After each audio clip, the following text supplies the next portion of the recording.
നമസ്കാരം ഫ്രണ്ട്സ്, ഞാൻ നിങ്ങളുടെ Sanil Perunthottath. Healthy life agritech limited എന്നൊരു കമ്പനിയുടെ IPO വിശേഷമാണ് ഇന്ന് ഞാൻ നിങ്ങളുമായിട്ട് പങ്കുവയ്ക്കാൻ ഉദ്ദേശിക്കുന്നത്. മഹാരാഷ്ട്ര ബേസ്ഡ് ആയിട്ടുള്ളൊരു കമ്പനിയാണ്. 2019 പ്രവർത്തനം ആരംഭിച്ചു. ഈ കമ്പനി പ്രധാനമായിട്ടും ചെയ്യുന്നത് കർഷകരിൽ നിന്നും പാൽ ശേഖരിക്കുക എന്നതാണ്. പാൽ ശേഖരിച്ച് ഹോൾസെയിൽ ഡീലേഴ്സിന് നൽകുന്ന ഒരു ജോലിയാണ്. നമ്മളുടെ മിൽമ പോലെയോ അല്ലെങ്കിൽ PDP അങ്ങനെയൊക്കെ പലതരത്തിലുള്ള പാൽ ശേഖരണ വിതരണ കമ്പനികൾ നമ്മുടെ നാട്ടിലുണ്ടല്ലോ.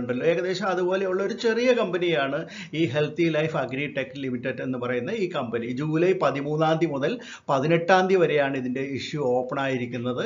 അപ്പോൾ ഏകദേശം 1 കോടി ഓഹരികളാണ് ഇവർ ഫ്രഷ് ആയിട്ട് മാർക്കറ്റിലേക്ക് കൊടുക്കുന്നത്. അപ്പോൾ ഈ കമ്പനിയുടെ ഇഷ്യൂ വിശേഷങ്ങളിലേക്ക് കടക്കുന്നതിന് മുമ്പ് എപ്പോഴും പറയാനുള്ള പോലെ തന്നെ നിങ്ങൾ ഈ വീഡിയോ ലൈക്ക് ചെയ്യാനും സപ്പോർട്ട് ചെയ്യാനും മറക്കണ്ട. നമുക്കിനി വീഡിയോയിലേക്ക് കടക്കാം.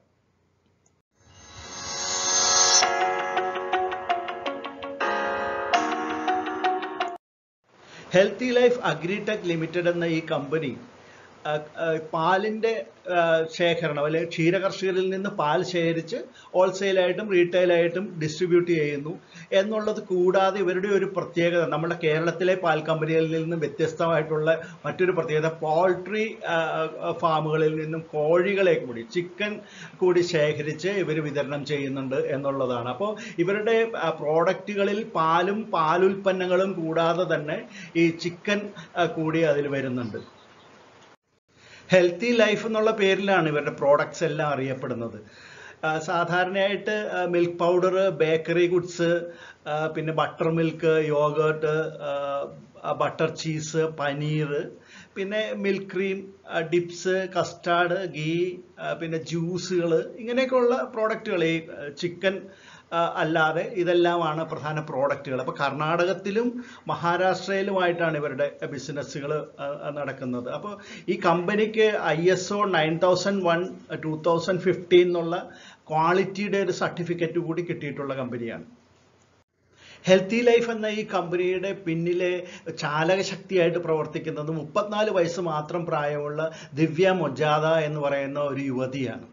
ഇവർ അളഗപ്പ യൂണിവേഴ്സിറ്റിയിൽ നിന്നൊരു BCA എടുത്തതിന് ശേഷം ഓസ്ട്രേലിയയിൽ നിന്ന് ഒരു MBA കൂടി നേടിയിട്ടുണ്ട്. ഇവർ അവരുടെ ഫാമിലി ബിസിനസ് ഏറ്റെടുക്കുകയും പിന്നീട് ഈ കമ്പനിയുടെ മാനേജിംഗ് ഡയറക്ടറായിട്ട് മാറുകയും ചെയ്ത ഈ യുവതിയാണ് ഈ കമ്പനിയുടെ പിന്നിലെ ഏറ്റവും കൂടുതൽ ഒരു മോട്ടിവേറ്റർ എന്ന് പറയാൻ സാധിക്കും. അവരെ കൂടാതെ മറ്റൊരു പ്രൊമോട്ടർ എന്ന് പറയുന്ന ഒരു കോർപ്പറേറ്റ് പ്രൊമോട്ടറാണ്. അപ്പോൾ Kronos global investments and holdings private limited എന്ന് പറയുന്ന ഒരു കോർപ്പറേറ്റ് പ്രൊമോട്ടർ കൂടി ഈ കമ്പനിയുടെ പ്രധാന പ്രൊമോട്ടേഴ്സിൽ വരുന്നുണ്ട്. ഇപ്പോൾ ഇവരുടെ കൈവശമുള്ള ഓഹരികൾ കഴിഞ്ഞാൽ ഇനിയിപ്പോൾ നമ്മളുടെ ഇഷ്യൂ കഴിഞ്ഞാൽ 45.43% ഓഹരികൾ ജനറൽ പബ്ലിക്കിൻ്റെ കൈവശം വരും. ഈ കമ്പനി ഇപ്പോൾ മാർക്കറ്റിൽ നിന്ന് സ്വരൂപിക്കുന്നത് 10 കോടി രൂപയാണ്. അവർ ഇത് മൂലധനമായിട്ട് ഉപയോഗിക്കാനായിട്ട് ആഗ്രഹിക്കുന്നു. അതായത് 8.54 കോടി രൂപയും അവർ വർക്കിംഗ് ക്യാപിറ്റലായിട്ട് ആണ് ഉപയോഗിക്കാൻ ഉദ്ദേശിക്കുന്നത്. അത് കൂടാതെ കമ്പനിയുടെ ജനറലായിട്ടുള്ള ആവശ്യങ്ങൾക്ക് വേണ്ടിയിട്ട് 1 കോടി രൂപയോളം അവർ മാറ്റിവെക്കുന്നുണ്ട്. ബാക്കി മാത്രമാണ്, അതായത് ഒരു 46 ലക്ഷം രൂപയാണ് അവർ ഇഷ്യൂവിൻ്റെ എക്സ്പെൻസസിന് വേണ്ടിയിട്ട് ഉപയോഗിക്കുന്നത്. അതായത് ഇപ്പോഴത്തെ വിലയിൽ ഈ ഇഷ്യൂ നടത്തുന്നത് 10 രൂപയ്ക്കാണ്. ഒരു ഓഹരിക്ക് 10 രൂപ ഇട്ടിട്ടാണ് അവർ ഇപ്പോൾ ഇഷ്യൂ നടത്തുന്നത്. അപ്പം അങ്ങനെ വരുമ്പോൾ ഇതിൻ്റെ ഇപ്പോഴത്തെ ക്യാപിറ്റൽ കൂടി ചേർത്തിട്ട് ഇഷ്യൂ കഴിയുമ്പോൾ അവരുടെ ടോട്ടൽ മാർക്കറ്റ് ക്യാപ്പ് 22.01 crores ആയിരിക്കും. കമ്പനിയുടെ ഫിനാൻഷ്യൽ പെർഫോമൻസ് നോക്കുകയാണെങ്കിൽ 2021 ടോട്ടൽ റവന്യൂ 4.12 കോടി രൂപയാണ്. അതപ്പോൾ അവരുടെ അറ്റാദായം വരുന്നത് 0.07 crores മാത്രമാണ്.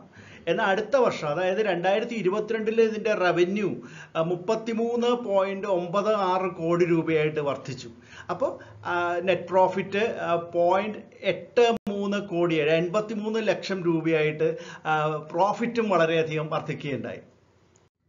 ഈ SME കമ്പനിയുടെ ബിസിനസ്സിൻ്റെ ഗ്രാവിറ്റി നോക്കുകയാണെങ്കിൽ 2021-22 കാലഘട്ടത്തിൽ 39.2 ലക്ഷം ലിറ്റർ പാലാണ് അവർ മാർക്കറ്റിൽ വിൽക്കുകയുണ്ടായത്.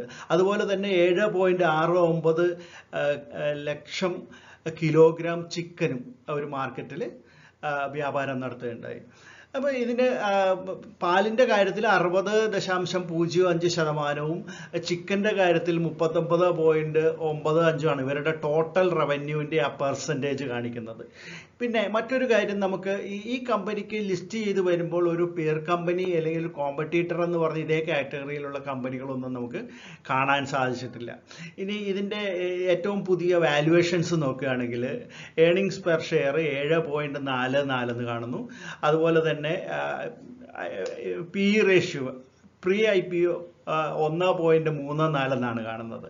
Return on net worth 7.03%, book value 10.82 രൂപയുമാണ് ഇതിൻ്റെ വാല്യുവേഷൻ കാണുന്നത്. ഹെൽത്തി ലൈഫിൻ്റെ registrar cameo corporate services limited എന്നുള്ള കമ്പനിയാണ്. അതുപോലെ തന്നെ ഈ ഇഷ്യൂ മാനേജ് ചെയ്യുന്നത് ഫിൻഷോർ മാനേജ്മെൻറ്റ് സർവീസസ് ലിമിറ്റഡ് എന്ന കമ്പനിയുമാണ്. നമുക്കിനി ഈ SME കമ്പനിയുടെ ഇഷ്യൂ ഡീറ്റെയിൽസ് ഒറ്റനോട്ടത്തിലൊന്ന് പരിശോധിക്കാം. ജൂലൈ 13 മുതൽ 18 വരെയാണ് ഇതിൻ്റെ ഇഷ്യൂ ഓപ്പൺ ആയിരിക്കുന്നത്. ഫിക്സഡ് പ്രൈസാണ്, പ്രൈസ് ബാൻഡ് അല്ല. ഒരു ഷെയറിന് 10 രൂപയാണ് ഇവർ വിലയിട്ടിരിക്കുന്നത്. അപ്പോൾ ഫ്രഷ് ആയിട്ടുള്ള ഓഹരികൾ 10 കോടി രൂപയ്ക്കുള്ളതുണ്ട്. ഓഫർ ഫോർ സെയിൽ ഒന്നും തന്നെ ഇല്ല. അപ്പോൾ ടോട്ടൽ ഇഷ്യൂ സൈസ് എന്ന് പറയുന്നത് 10 കോടി തന്നെയാണ്. മിനിമം ബിഡ് സൈസ് നോക്കൂ, ഒരാൾ അപ്ലൈ ചെയ്യേണ്ടത് 10,000 ഓഹരികളാണ്. അതാണ് ഇതിൻ്റെ പ്രത്യേകത. 10,000 ഇൻറ്റു 10 രൂപ വരുമ്പോഴത്തേക്ക് 1,00,000 രൂപ ഒരു ആപ്ലിക്കേഷനിൽ നമുക്ക് വേണ്ടി വരും, സ്പെൻഡ് ചെയ്യേണ്ടതായിട്ട് വരും. അപ്പോൾ ഇത് മിനിമവും മാക്സിമവും 10,000 തന്നെയാണ് അപ്ലൈ ചെയ്യേണ്ടത്. ഫേസ് വാല്യൂ 10 രൂപയാണ്. അപ്പോൾ റീറ്റെയിലേഴ്സിന് 50% ഓഹരികളാണ് അലോട്ട് ചെയ്യുന്നത്, ബാക്കിയുള്ളവർക്ക് ബാക്കി 50%. BSEയുടെ SME പ്ലാറ്റ്ഫോമിലായിരിക്കും ഇത് ലിസ്റ്റ് ചെയ്യുക എന്നുള്ളതാണ് ഇതിൻ്റെ പ്രത്യേകത. NSEയിലല്ല, BSEയിലാണ് ഇത് ലിസ്റ്റ് ചെയ്യുന്നത്. ഇനി ഇതിൻ്റെ ഡേറ്റുകൾ നോക്കുകയാണെങ്കിൽ അലോട്ട്മെൻറ്റ് വരുന്നത് 21 തീയതി, ജൂലൈ 21 തീയതിയും ഇത് കിട്ടാത്തവർക്ക് റീഫണ്ട് വരുന്നത് 22 തീയതിയുമാണ്. പിന്നെ ഡിമാറ്റ് അക്കൗണ്ടിലേക്ക് ക്രെഡിറ്റ് ആയിട്ട് വരുന്നത് 25 ജൂലൈ ആണ്. അതിൻ്റെ അടുത്ത ദിവസം ഇത് ലിസ്റ്റ് ചെയ്യുകയും ചെയ്യും. ഇനി ഇത് വാങ്ങണോ വേണ്ടയോ എന്ന് സംശയമുള്ളവരോട് പറയാനുള്ളത്, ഇത് വളരെ ഹൈലി കോമ്പറ്റീറ്റീവ് ആയിട്ടുള്ളൊരു ഫീൽഡാണ് ഈ ചിക്കൻ്റെയും അല്ലെങ്കിൽ മിൽക്കിൻ്റെയും ഒക്കെ. അത് വളരെ ശ്രദ്ധിക്കേണ്ട ഒരു ഫീൽഡാണ്. പിന്നെ ഇവരുടെ ഇപ്പോഴത്തെ പ്രോഫിറ്റ് മാർജിൻ കണ്ടിന്യൂ ചെയ്യൂ എന്നുള്ളതും നമുക്ക് ഒരു കൺസേൺ ആണ്.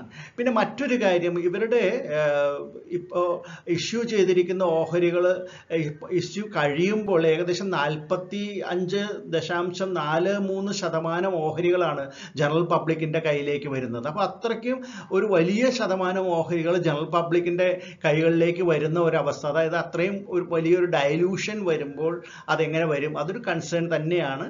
അപ്പോൾ എന്തായാലും ഓവറോൾ നോക്കുമ്പോൾ ഒരു കൺസോളിഡേറ്റഡ് ആയിട്ട് നോക്കുന്ന സമയത്ത് എനിക്ക് തോന്നുന്നത് ഈ ഇഷ്യൂ ഒരു ലോങ് ടേമിലേക്ക് നല്ലത് തന്നെയാണ്.